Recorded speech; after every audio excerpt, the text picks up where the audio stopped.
நடிகர் விஜய், த்ரிஷா, அதுக்கப்புறமா கார்த்திக், தனுஷ் மீது வந்து போதைப்பொருள் வழக்கு வந்து போடப்பட்டிருக்கு. இதனால வந்து அவங்கலாம் வந்து கைது செய்ய வேண்டும் அப்படிங்கிற ஒரு கேஸ் வந்து ஃபைல் பண்ணியிருக்காங்க. இதை பற்றி டீட்டெயிலாக தான் பேச போகிறோம். அதான் வந்து சுசித்ரா அவர்களோட பேட்டி தான் சமீப காலமாக வந்து செமையாக வந்து இன்டர்நெட்டில் ட்ரெண்ட் ஆகிக்கொண்டு இருந்தது.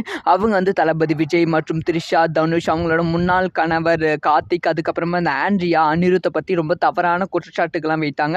இவங்க எல்லாமே வந்து போதைப்பொருள் அதிகமாக பயன்படுத்தினார்கள் அப்படிங்கிற ஒரு குற்றச்சாட்டை வைத்தாங்க. அது மட்டும் இல்லாமல் ஒரு போதைப் பொருள் நேம சொல்லி இந்த போதைப் பொருள் தான் இவங்களாம் வந்து பயன்படுத்தியிருந்தாங்க.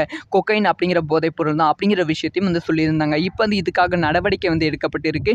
தமிழக தலைவர் வரலட்சுமி அவர்கள் தமிழக அரசின் உள்துறை செயலாளர் அலுவலகத்தில் வந்து இந்த புகார் மனுவை வந்து கொடுத்திருக்காங்க.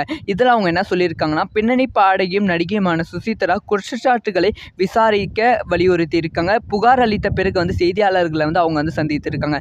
அதில் வந்து கொக்கைன் போதைப் பொருள் பயன்பாடு குறித்து சுசித்ரா கூறியுள்ள நிலையில் நடிகர் விஜய், தனுஷ், நடிகைகள் த்ரிஷா, ஆண்ட்ரியா, விஜய், யேசுதாஸ், கார்த்திக் குமாருக்கு மருத்துவ பரிசோதனை வந்து செய்ய வேண்டும் அப்படின்னு சொல்லியிருக்காங்க.